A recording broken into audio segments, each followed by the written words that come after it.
Shalom para pendengar siaran Roti Hidup dimanapun Anda berada.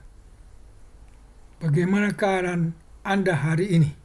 Saya percaya di tengah kesibukan, pergumulan, bahkan mungkin kelelahan, Tuhan tetap setia menyertai kita. Hari ini saya ingin mengajak Anda merenungkan salah satu kisah yang unik dalam Alkitab. Kisah yang begitu singkat tetapi syarat makna. Tidak lain dan tidak bukan kisah tentang Henoh. Kalau kita membuka Kejadian pasal 5, kita menemukan silsilah panjang dari keturunan Adam. Dan hampir setiap catatan berakhir dengan kalimat yang sama. Lalu ia mati. Lalu ia mati. Adam mati, Set mati, Enos mati, dan seterusnya. Seakan-akan hidup manusia hanyalah rangkaian menuju kematian. Namun, tiba-tiba di tengah pola yang monoton itu, muncul sebuah pengecualian, khususnya tentang Henoh. Ditulis, Henoh hidup bergaul dengan Allah, lalu ia tidak ada lagi, sebab ia diangkat oleh Allah. Kejadian pasal 5 ayat 24. Kitab Ibrani menegaskan hal yang sama, karena iman Henoh terangkat supaya tidak mengalami kematian, sebab sebelum ia terangkat, ia memperoleh kesaksian bahwa ia berkenan kepada Allah. Ibrani 11 ayat 5. Bayangkan, di tengah daftar kematian yang panjang, tiba-tiba ada seseorang yang tidak mati, tetapi diangkat oleh Allah. Luar biasa, bukan? Pertanyaan kita, mengapa Henoh? Mengapa ia mendapat anugerah istimewa ini? Sementara tokoh besar lain seperti Abraham, tokoh besar yang lain Musa, tetap mengalami kematian. Jawaban yang paling jelas, karena Allah berdaulat.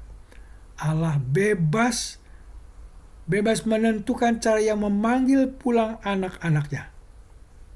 Henoh diangkat bukan karena ia lebih hebat, bukan karena jasanya lebih besar dibanding tokoh-tokoh lain.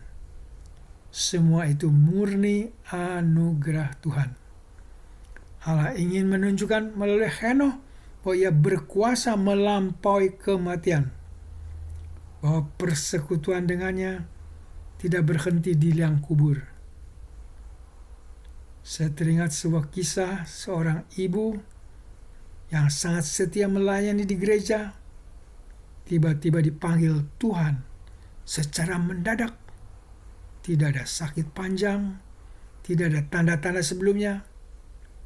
Pagi masih sehat, malam sudah pulang ke rumah Bapa.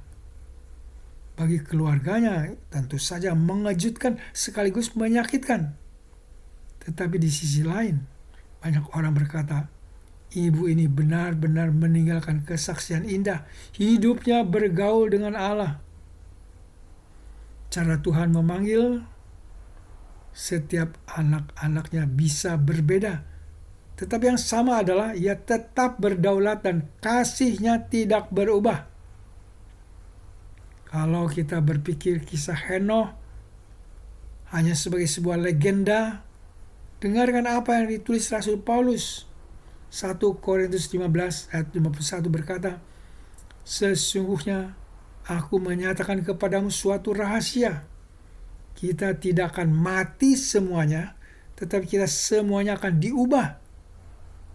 Dan 1 Tesalonika 4 ayat 17 menambahkan, sesudah itu kita yang hidup, yang masih tinggal, akan diangkat bersama-sama dengan mereka dalam awan menyongsong Tuhan di angkasa. Demikianlah kita selamanya bersama-sama dengan Tuhan. Artinya kisah Henoh adalah gambaran kecil dari apa yang akan terjadi terjadi nanti ketika Kristus datang. Ada generasi orang percaya yang tidak akan mengalami kematian, tapi langsung diubah dan diangkat untuk bersama dengan Tuhan. Jadi Henokh bukan sekedar tokoh unik di zaman purba. Ia adalah gambaran awal dari rencana besar Allah bagi umatnya. Tetapi mari kita jujur, seringkali ada pertanyaan, kalau Henokh bisa, mengapa tidak Abraham? Mengapa tidak Musa? Mengapa tidak Daud? Jawabannya, kan rencana Allah bagi masing-masing berbeda. Abraham dipanggil menjadi bapa orang beriman, dasar umat perjanjian, saluran berkat bagi semua bangsa. Itu misi khusus yang harus melewati jalan kematian. Musa pun demikian. Ia memimpin Israel keluar dari Mesir, tetapi tetap harus mati di Gunung Nebo. Dengan kata lain, iman mereka sama berharganya. Iman Abraham, iman Musa sama berharganya. Tetapi panggilan Allah yang berbeda. Sama seperti hari ini. Ada yang Tuhan panggil pulang di usia muda.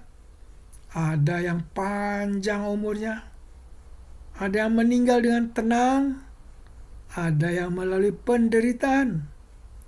Tetapi semuanya ada di dalam tangan Allah. Sekarang mari kita tarik pelajaran untuk kehidupan kita. Pertama, hidup bergaul dengan Allah lebih penting daripada cara kita mati. Kita sering sibuk memikirkan, bagaimana nanti saya mati? Apakah panjang umur? Apakah mendadak? Apakah penuh penderitaan? Tetapi Alkitab mengingatkan, yang lebih penting bukanlah cara kita mati, melainkan bagaimana kita hidup sekarang.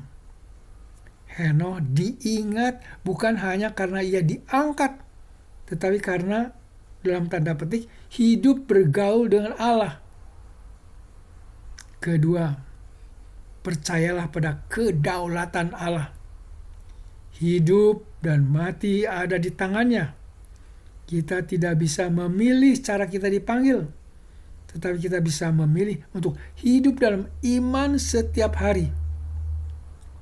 Roma 14 ayat 8 berkata, sebab jika kita hidup untuk Tuhan, dan jika kita mati untuk Tuhan. Jadi, baik hidup atau mati, kita adalah milik Tuhan.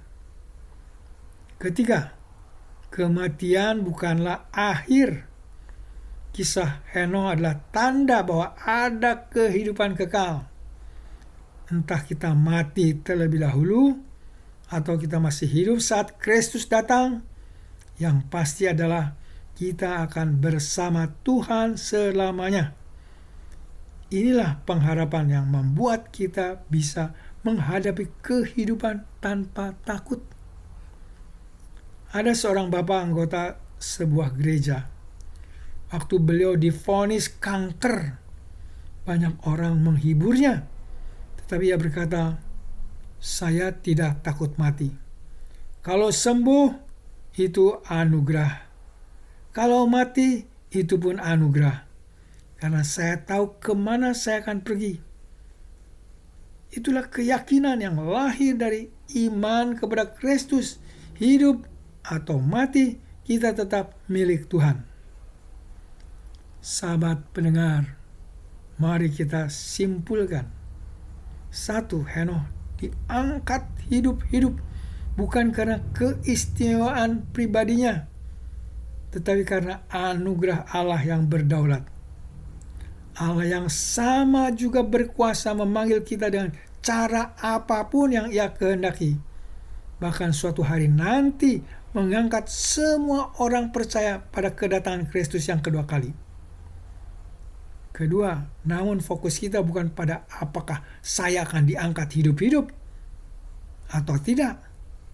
Fokus kita adalah apakah saya sudah hidup berkenan kepada Allah hari ini. Apakah saya bergaul erat dengannya. 3. Karena pada akhirnya, entah melalui kematian atau pengangkatan, janji Allah tetap sama. Demikian kita akan selama-lamanya bersama-sama dengan Tuhan. 1 Tesalonika 4 ayat 17. Jadi, marilah kita jalani hari-hari kita. Jalani hari-hari kita dengan iman yang hidup. Jalani hari-hari kita berjalan bersama Allah, supaya hidup kita menjadi kesaksian sama seperti Henokh. Dan ketika saatnya tiba, kita akan bersama-sama dengan Tuhan untuk selama-lamanya. Amin. Saudara pendengar, terima kasih Anda telah mengikuti siraman rohani. Sampai berjumpa kembali di lain kesempatan. Tuhan memberkati kita sekalian.